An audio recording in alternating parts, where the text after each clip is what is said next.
How good of you to come. So which of the painted peacocks is our Mr. Bingley? Well, he's on the right, and on the left is his sister. And the person with the quizzical brow? That is his good friend, Mr. Darcy. He looks miserable, poor soul. Miserable he may be, but poor he most certainly is not. Tell me. 10,000 a year, and he owns half of Derbyshire. The miserable half. I've never seen so many pretty girls in my life. You are dancing with the only handsome girl in the room. She is the most beautiful creature I have ever beheld. But her sister Elizabeth is very agreeable. Perfectly tolerable, I dare say. Will you dance, Mr. Darcy? Not if I can help it. She's not handsome enough to tempt me.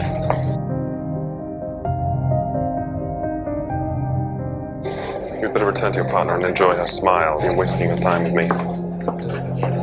Oh, I still can't believe what he said about you. Mr. Darcy.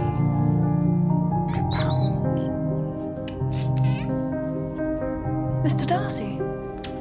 What are you doing here?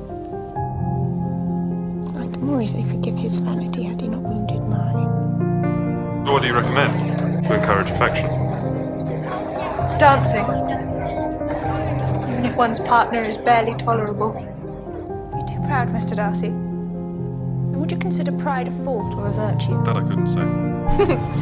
As it is, I wouldn't dance with him for all of Derbyshire, let alone the miserable half. You mean to frighten me, Mr. Darcy, by coming in all your state to hear me? And of course you must improve her mind by extensive reading. I'm no longer surprised at your knowing only 6 accomplished women. I rather wonder now at your knowing any. But I won't be alarmed, even if your sister does play so well. I am well enough acquainted with you, Miss Elizabeth, to know that I cannot allow you in should I wish it. Miss Elizabeth. May I have the next dance, Miss Elizabeth? You may. I just agreed to dance with Mr. Darcy. I dare say you'll find him very amiable, is he? It would be most inconvenient, since I just want to loathe him for all eternity. Because we're doing our best to find a fault in you. Maybe it's that I find it hard to forgive the follies and vices of others, or their offences against me. My good opinion, once lost, is lost forever. Why do you ask such a question? To make out your character, Mr. Darcy. What have you discovered? Very little. What on earth have you done to poor Mr. Darcy? I have no idea. To hear such different accounts of you has puzzled me exceedingly. I hope to afford you more clarity in the future. I have fought against my better judgment, my family's expectation, the inferiority of your birth, my rank, circumstance, all these things that I'm willing to put them aside and ask you to end my agony. I don't understand. I love you.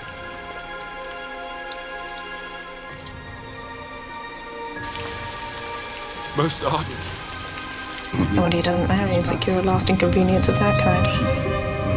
She would be a lucky woman. Pride. Really? I appreciate the struggle you have been through, and I am very sorry to have caused you pain. Believe me, it was unconsciously done. Is this your reply? Yes, sir. Are you laughing? No. Are you rejecting me? I'm sure that the feelings which, as you told me, have hindered your regard will help you in overcoming it.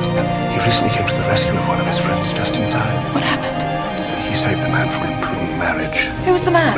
And I might as well inquire why, with so evident a design of insulting me, you chose to tell me that you liked me against your better judgment. No, believe me, I If didn't I mean... was uncivil, then that is some excuse, but I have other reasons. You know I have. What reason? His closest friend, Charles Bingley. Do you think anything might tempt me to accept the man who has ruined, perhaps forever, the happiness of a most beloved sister? What's the matter? You deny it, Mr. Darcy. Jane? Separated a young couple who loved each other, exposing your friend to the centre of the world for caprice, and my sister to its derision for disappointed hopes, and involving them both in misery of the acutest kind. I do not deny it. So he separated them. From the first moment I met you, your arrogance and conceit, your selfish disdain for the feelings of others, made me realise that you were the last man in the world I could ever be prevailed upon to marry.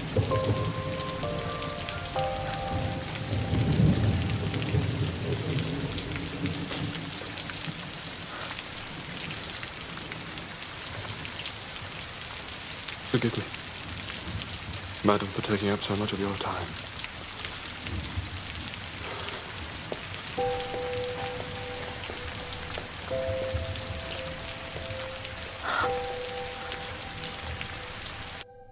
What news from Kent?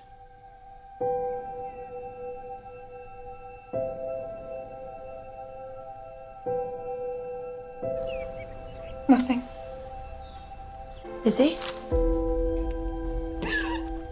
Are you all right? I hardly know. This is my fault. I might have prevented all this merely by being open with my sisters.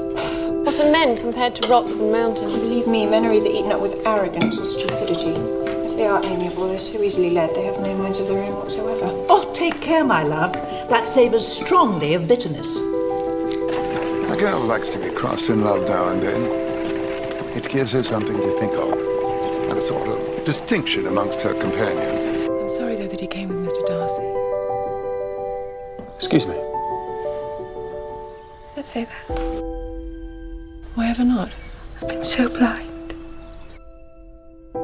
As to the other matter, that of your sister and Mr. Bingley, though the motives which governed me made to you appear insufficient, they were in the service of a friend. Mr. Darcy was at your wedding. He was the one that discovered us.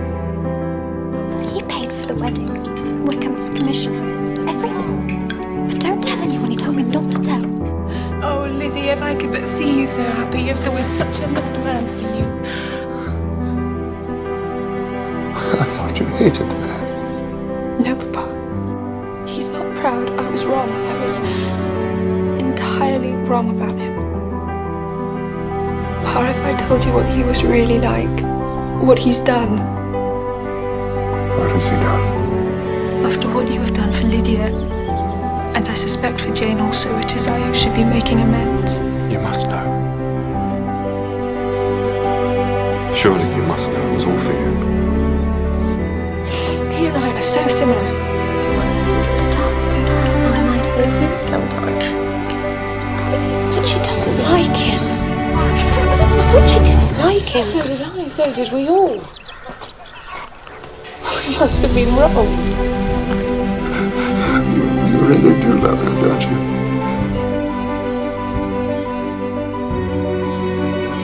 Very much.